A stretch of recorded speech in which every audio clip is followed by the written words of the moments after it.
La cámara no Veo a está otros, pero a mí no, digamos.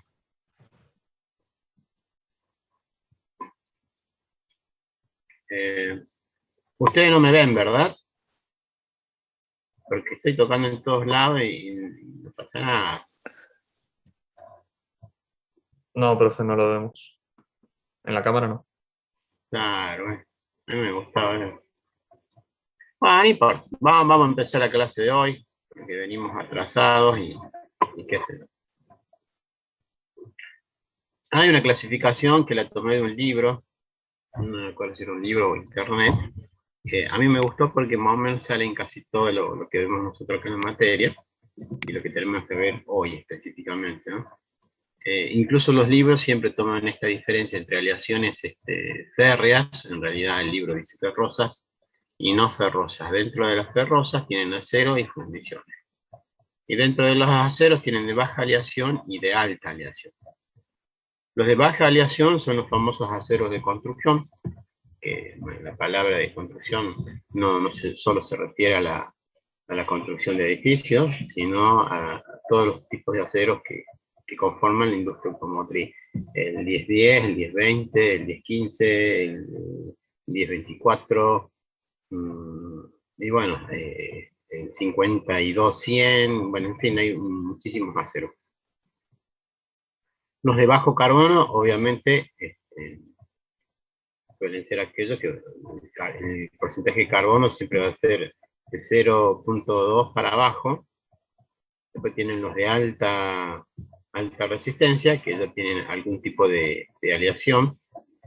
Después tienen los de medio carbono, que pueden ser entre 2 hasta 6. Algunos, obviamente, a partir de 2 se puede tratar térmicamente. Un 10-10 no se puede tratar térmicamente, no es común, pero un 10-20, un 10-30 ya los pueden tratar térmicamente. Y después finalmente tienen los de alto carbono, y los de alto carbono, bueno, están los aceros comunes, pues un 1090, un 10-120 como mucho, y de ahí ya saltan aceros por herramientas que ya tienen un 4, un 5, 6. Después, dentro de los de alta aleación, tienen los aceros inoxidables, y bueno, también los de herramientas.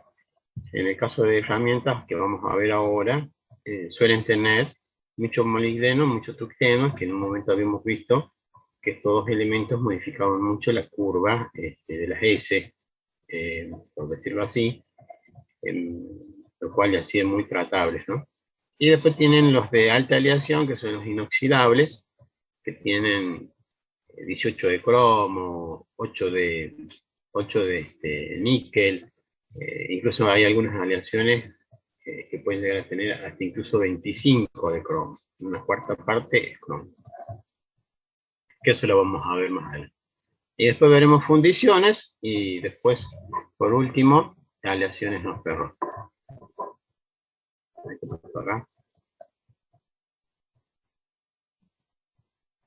Bueno, no se ve nada con esto de... Bueno, tenemos aceros de alta aleación para herramientas. Los de High Steel Speed, que son aceros de alta velocidad, son los primeros aceros que se usaron para hacer herramientas, y bueno, también con eso también se hizo matrices. Estos tipos de aceros suelen en general ser aquellas que se templan con una piedra esmeril, se le da forma, se le da un determinado ángulo, y con este pedacito de fierro, eso se incorpora en un torno, se le suele sujetar con las, digamos, en el torno, y con esto se puede tornear, digamos, y dar forma a otras piezas, digamos. Y existen ahí, dice la serie M, que es el molibdeno, y la serie T, tuxteno, que son las más conocidas. ¿Por qué? Porque fueron las primeras que se hicieron, se generaron, se fabricaron. Pero después ya vamos a ver que está la M, la O, las demás, ¿no? Bueno, acá lo tenemos. Tienen de alta velocidad, que son justamente para mecanizar piezas, tienen a base de molibdeno y la otra a base de tuxteno. Por eso la M de molibdeno y la T de tuxteno. Después tienen otro tipo de aleaciones, que estas son para trabajo en caliente, por eso la H de Hooke, Después tienen otra que es de cold work, que es la de trabajo en frío. La de trabajo en frío, ustedes van a poder ver ahí, por ejemplo, hay hardening, que es puede templar al aire. Por eso es el nombre de ice hardening. ¿Por qué? Y porque seguramente puede llegar a tener un porcentaje bajo de este, un porcentaje bajo de este, es decir, un porcentaje bajo de molibdeno y tungsteno. También tienen cromo y otros aliantes que lo hacen autotemplable, digamos, ¿verdad? Y la D, que en este caso es bueno, la última, que es la O, que es templado en aceite. Después van a tener aleaciones para lo que vendrían a ser para matrices, o en todo caso también puede ser un tipo de yunque que ustedes necesiten para dar forma a otro. Esto, por ejemplo, ¿qué les quiero decir? Ustedes pueden tener un acero incandescente, puede ser un 4340, el acero que ustedes quieran, ¿está bien? De baja aleación. Que ustedes lo sacan, imaginemos, a 800 grados, que estaría un color medio entrando al color anaranjado, no tan anaranjado, pero ya que se denota el color anaranjado, lo ponen en este molde, un macho y una hembra, que estos aceros van a ser de shock resistant, le pegan tantas veces hasta dar, digamos, esa pieza incandescente que va a estar caliente, va a ser mucho más fácil que se conforme en una figura que está dibujada en estos aceros, ¿no? Por eso yo lo decía. Después tienen los aceros para moldes, que son los tipo P, tienen bajo carbono, alto carbono, y bueno, esa es la designación que se le da. Y finalmente tienen los que son templables en agua, que son los W, Water Hardening. Esto que están viendo ustedes, generalmente es lo que se difunde más, lo que hay bibliografía. Yo ahí tengo un libro de todos los aceros para hacer herramientas. Digamos que es una clasificación que está bajo la norma ISI, y está bueno, porque nosotros hasta el momento vimos toda ISI, SAE, ahí, ¿verdad? Entonces, pero cuando ustedes van a ver el tema de fabricar un molde, un utilaje, se dificulta. Yo les voy a decir por qué. Porque en sí estos materiales son duros. Entonces, ¿cómo se trabaja con un material tan duro? Y bueno, hay que recocerlo, hacerle un quite de tensiones enorme para que el acero esté muy blando. Entonces ahí se le da la forma al molde, el yunque, a la matriz, a lo que ustedes quieran. Después de esto va a venir un proceso de temple y revenido, siempre hablando para esto. En estos casos de acá arriba ya no, porque estos ya de por sí son duros. Estos son la base después para hablar sobre lo que es un material compuesto llamado vidrio, que es una plaquita. Bueno, ¿qué es lo que tienen que ver ustedes cuando trabajan, cuando ven una tabla? Entonces imagínense que ustedes tienen que buscar el material, esto puede ser parte del trabajo práctico integrador, tienen un material y necesitan buscar un material alternativo. ¿Sucede esto? Sí, sucede con mucha frecuencia. ¿Qué es lo que pasa? Generalmente todas las fábricas tienen un lugar donde va a parar la materia prima, que son las placas, pueden ser chapas, pueden ser perfiles, pueden ser barras de todos tamaños, circulares, pueden ser barras de forma cuadrada, rectangular, pueden ser perfiles L, perfiles U. Bueno, y ustedes por ahí tienen placas, que son las más comunes, por ejemplo, de 20 centímetros de alto por 60 de ancho, por una profundidad de 3 metros, por ejemplo. Entonces ustedes a lo mejor necesitan hacer un utilaje pequeño, como para hacer una pieza que se parezca a una moneda. Y bueno, de ahí tienen que ver si lo hacen en caliente, lo hacen en frío, todas las dimensiones que utilicen para molde o para lo que sea utilaje en general. La tolerancia suele ser la tercera parte de lo que tiene la tolerancia la pieza. O sea, si es una pieza que tiene mucha tolerancia, el molde tiene que ser más perfecto. Entonces ahí ustedes pueden ver en una tabla para qué se va a necesitar este molde o en qué condiciones se puede necesitar. Entonces ahí ustedes tienen lo que la ISI nombra como nomenclatura, que es esto, y ustedes dirán, bueno, tiene resistencia a la descarburación, es decir, lo van a tratar térmicamente, y algunos tienen alta resistencia y otros tienen baja resistencia. Entonces siempre les conviene tomar uno de alta resistencia. Resistencia al cracking, o sea que forme grietas. Bueno, algunos tienen mucha y otros tienen un poco menos, elijan las que tienen mucho. Esto de la dureza es fundamental, porque si mientras más duro está, más frágil es. Entonces tienen que elegir una dureza apropiada, ¿no? En maquinabilidad, y esto es importante cuando uno necesita darle forma, tiene que sacar y desbastar, tiene que ingresar con la herramienta para sacar material, en fin, mientras más maquinable sea, mejor. Esto de tenacidad de la fractura, también porque es importante, porque si es un mutilaje, un molde, lo que fuese, que va a estar solicitado dinámicamente, con cargas cíclicas, por ejemplo, también necesito con un KIC muy pequeño, ¿eh? Después, resistencia al ablandamiento, también hay algunos que se quedan duros para siempre, y hay otros que con el tiempo disminuyen esa dureza. Y después tienen resistencia al desgaste, si es un molde que va a estar constantemente haciendo piezas, obviamente si se va desgastando el material a medida que fabrica las piezas, en algún momento se puede quedar fuera de tolerancia y ahí ya no sirve como molde. Bueno, entonces ahí, cuando ustedes ven todas estas condiciones que se dan, van a elegir, digamos, primero pueden ponderar todas estas características, y de acuerdo a eso, cuando ustedes vean cuál es mejor, bueno, ahí tienes.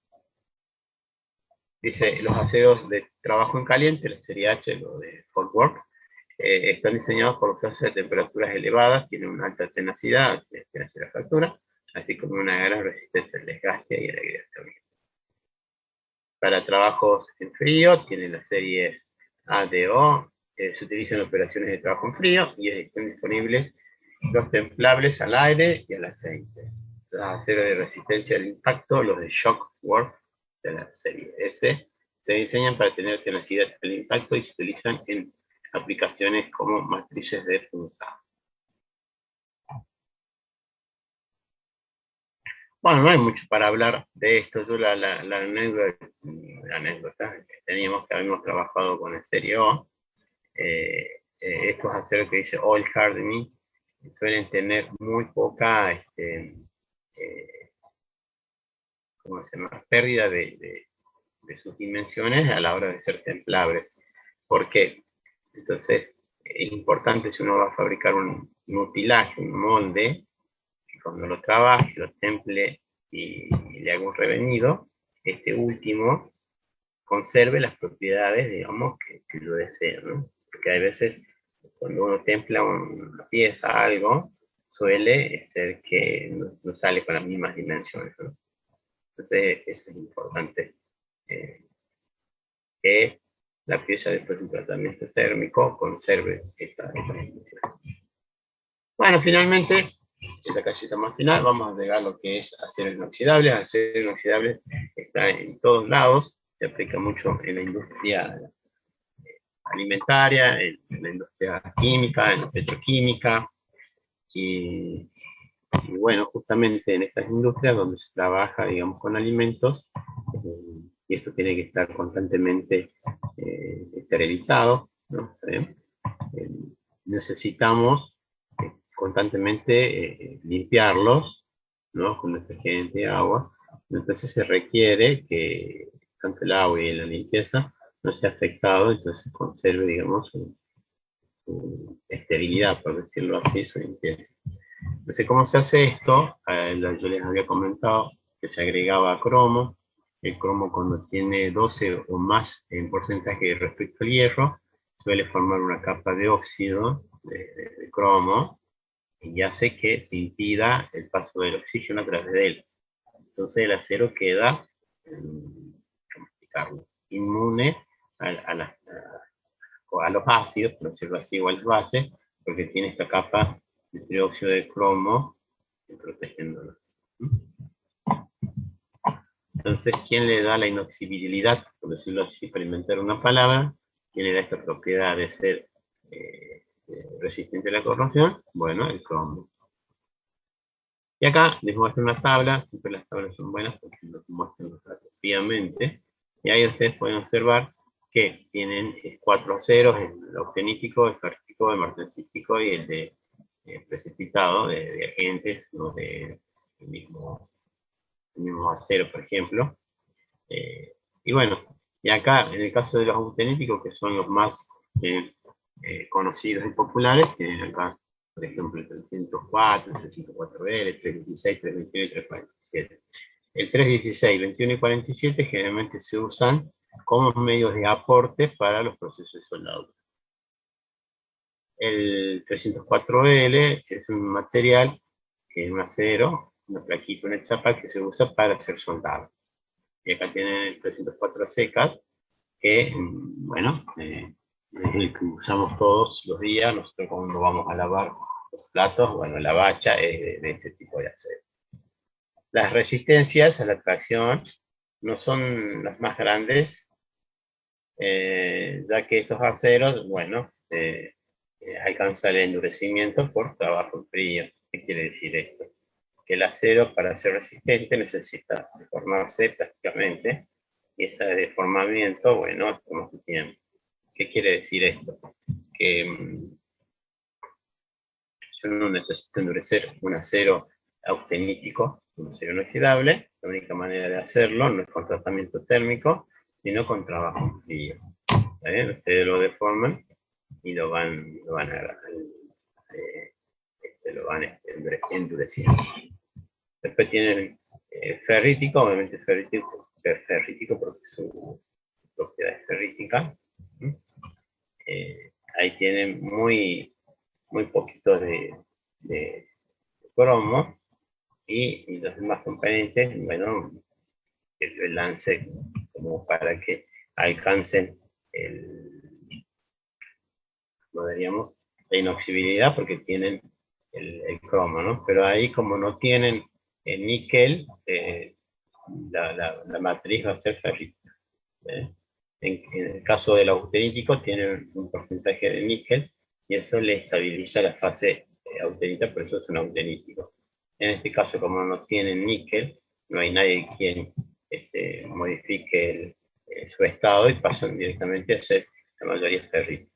Y después martensíticos, como el nombre lo dice, tienen un contenido elevado de carbono, lo que con el agregado de cromo, lo que les hace más templable. Entonces se pueden templar y bueno, tienen su matriz templada de martensita, ¿no? Por eso son aceros martensitas. Después los endurecibles por precipitación, que son los más conocidos, están ahí, que es el 17.4, pH por Precipitation Hardening, y tienen el 17.7, pH, que la P y la H salen de ahí, Precipitation Hardening. Estos aceros tienen, bueno, porcentajes muy pequeños de lo que es niobio y un 1% de aluminio. Estos a su vez van a reaccionar con el acero, dando una lluvia de partículas muy pequeñas que se forman y que siguen el mismo proceso que vamos a ver más adelante con el aluminio, que es el proceso de envejecimiento. Es decir, el proceso de envejecimiento es cuando se calienta, se solubiliza, digamos, se llama solubilizar, estos, ¿cómo decirlo?, estos intermetálicos que se van a formar a partir del niobio y del aluminio, después lo van a precipitar, es decir, y después se van a tratar de juntar, o sea, aglomerar, y esto va a hacer que se opongan las dislocaciones, por lo tanto eso se llama endurecimiento del material. Es un tratamiento térmico bastante complejo, nunca lo hicimos, estoy hablando no, sí hicimos, en la fábrica sí hicimos con el 17.4 pH y con el 17.7, sí, se trabajó. Se mecaniza a los aceros estos y después se los enderece con un proceso de envejecimiento. Y ahora me acuerdo si trabajamos. Bueno, esta gráfica, la siguiente, es para mostrarles cómo afecta, digamos, al diagrama de hierro-carbono el porcentaje de cromo, de forma casi totalmente. Bueno, estos diagramas son complicados de leer, porque hay muchos intermetálicos, y bueno, necesita, digamos, un tiempo para entender. Acá tienen otro diagrama, que es el hierro cromo. Ustedes van a ver que en el punto 12, ahí, ustedes tienen más del 12%, o sea, 12,7, 12,8, 13, 14, 15, 16, etcétera, van a tener como base la ferrita. Cuando ustedes lleguen a este punto, es decir, de 12, la fase que van a tener es austenita. ¿Cuál diferencia entre uno y otro? El 12% de cromo.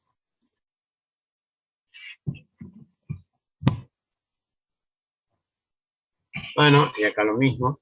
Acá tienen un porcentaje alto de cromo, pero acá también está en función del acero. El cromo, digamos, el porcentaje de cromo. Es decir, cuando estamos hablando de aceros inoxidables, sobre todo, ¿cómo se llamaban estos aceros? El porcentaje de cromo, digamos, conocemos el porcentaje de cromo, y hay que ver también la cantidad de carbono, porque también se modifica, digamos, ya. Todos estos aceros que ustedes ven ahí, generalmente nunca se los estudia con un diagrama binario como conocemos nosotros ahora, sino que se hace uso de un diagrama ternario, donde se coloca el hierro como principal componente, el cromo como segundo principal componente y el hierro, el níquel. Ahí como está acá.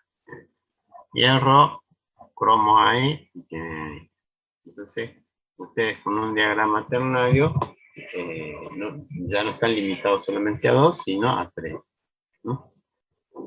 Ahí tienen el acero eutenítico, por ejemplo, este acero eutenítico, tienen que poner 18 acá, que pues, imagínense que diga 18, y acá tienen que poner 8. Entonces son aceros 18,8, que son los aceros inoxidables más comunes que hay. De acuerdo a eso, tienen un diagrama que les permite fijarse en dónde están las aleaciones, ¿no? Bueno, esta página lo único que dice es repetir lo que yo más o menos dije hace rato, a qué se llama austenítico, a qué se llama ferríticos y a qué se llama martensíticos, vencidos por precipitación exactamente lo mismo, y los bucles son aceros que tienen una mezcla de estas dos partes, digamos, ¿no? Austenita y ferrita. Acá tienen todas las aleaciones, digamos, que tienen que ver con el hierro y el níquel, ¿está bien? El níquel, ¿por qué es importante? Bueno, el cromo ya dijimos que se forma una capa, que esta capa protege de la corrosión. Y uno preguntará, ¿y qué importancia del níquel?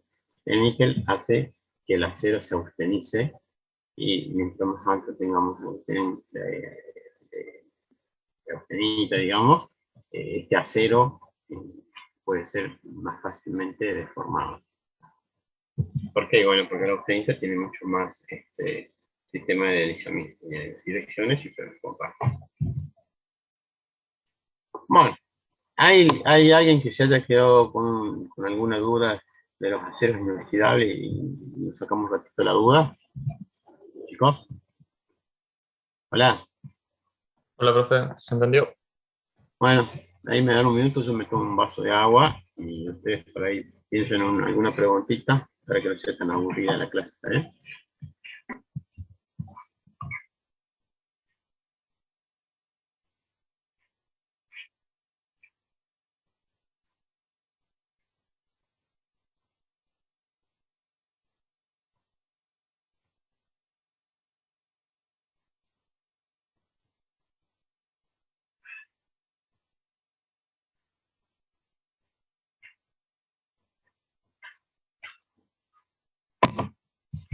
Bueno, ya estoy de nuevo. ¿Alguien se quedó? ¿Alguien tiene algo para comentar? ¿Algo?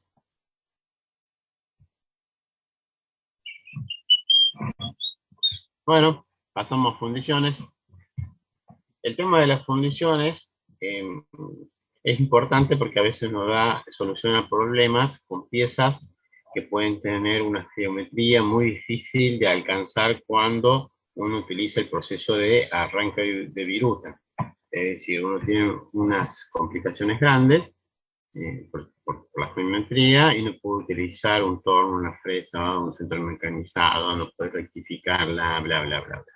Entonces, para dar una solución a una pieza, tiene una geometría compleja, se puede utilizar fundiciones. Uno la funde la pieza y después los puntos, digamos, que necesita tener cierta tolerancia y cierta medida, uno puede mecanizar solamente ese punto. Esto nos da a nosotros la ventaja de ser fundición. Otra, también se pueden abaratar los costos, porque si hay mucho rechazo en la parte de mecanizado, una solución podría ser esto, sacar fundiciones, y bueno, ahorrar un poco en tiempo, ¿no? En el tema de las fundiciones, ustedes están viendo que por definición los libros dicen que tiene que tener más del 2% de carbono, y la mayoría tiene entre 3 y 4,5. Digamos, las tolerancias en la composición para las fundiciones es mucho más amplia que en el caso de los aceros. Por ejemplo, un acero 4340, que yo siempre lo menciono, ese 40%, que corresponde al 0,4% de carbono, puede estar en tolerancia de 0,38 a 0,43. La designación es 40, ¿no? Entre 40. Pero podría estar entre 38 y 43. En el caso de las fundiciones es mucho más grande y la clasificación que se hace para las fundiciones es la estructura que se alcanza. Lo que es metalografía para los aceros es una cosa fácil de identificar y realizar y analizar, pero cuando uno ya tiene que empezar a analizar lo que son fundiciones, realmente es muy complejo, muy, muy complejo. Generalmente, cuando se usa fundiciones, directamente se fija uno en la matriz, de lo que vamos a ver un poquito más adelante. Estamos adelantando, se fija uno en la matriz y de acuerdo a eso la va a clasificar como fundición blanca, fundición gris, fundición maleable, pero no por su composición, sino por la estructura alcanzada.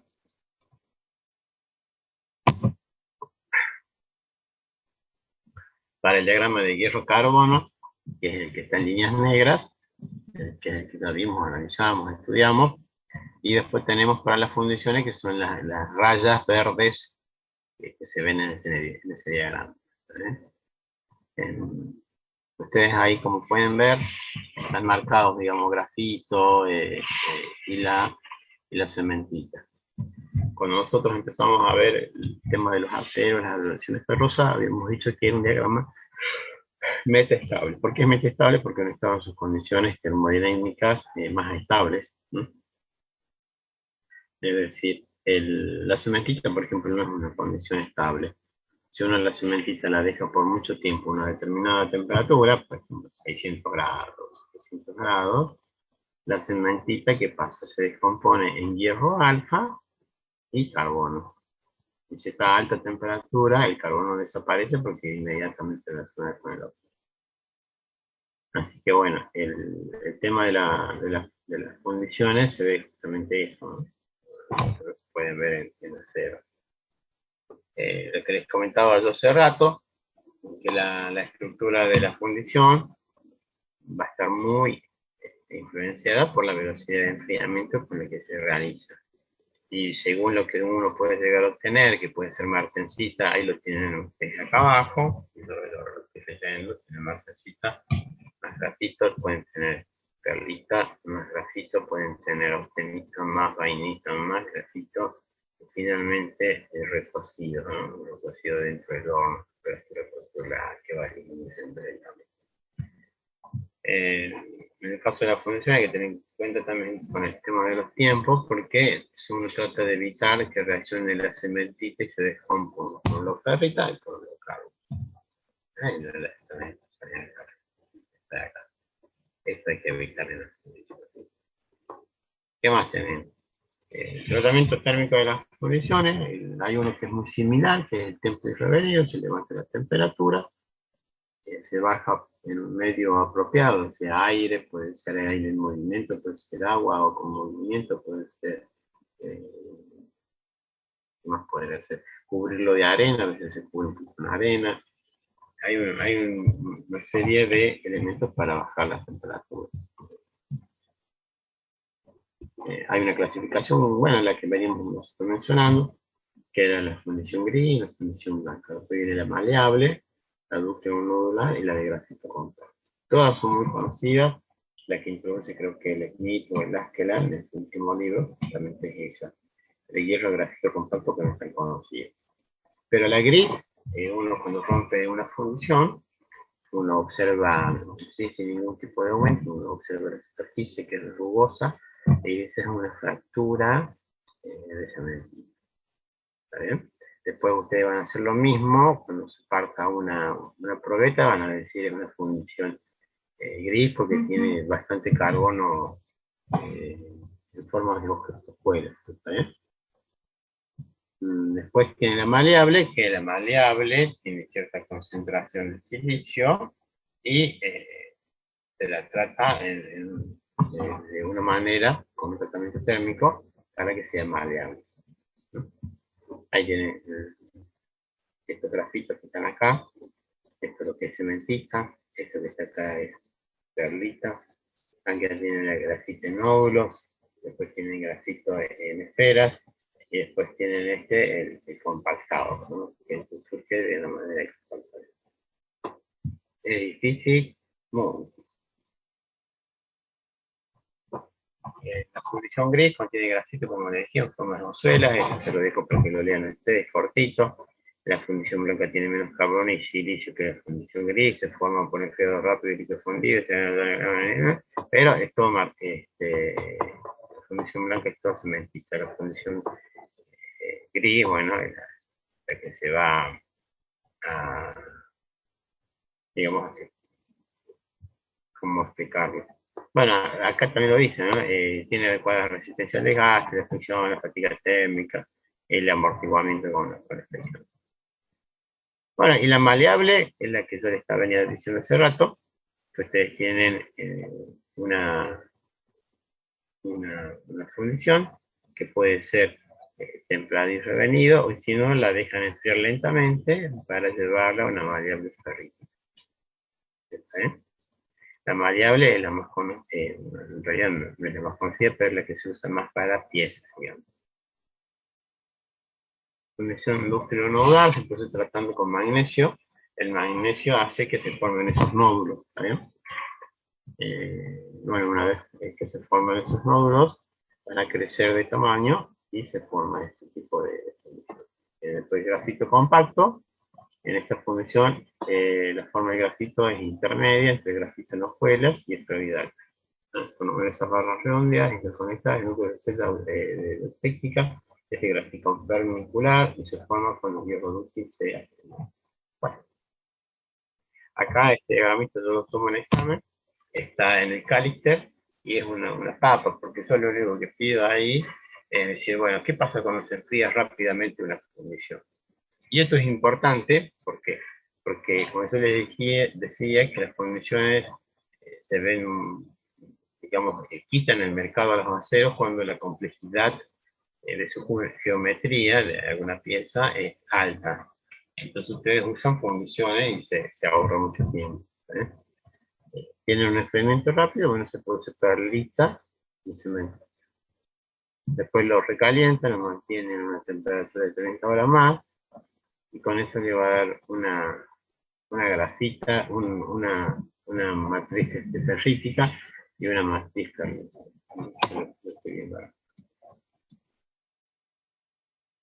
Bueno, ahí tienen una microestructura de cómo son. Esto se observa con el, ¿cómo se llama esto?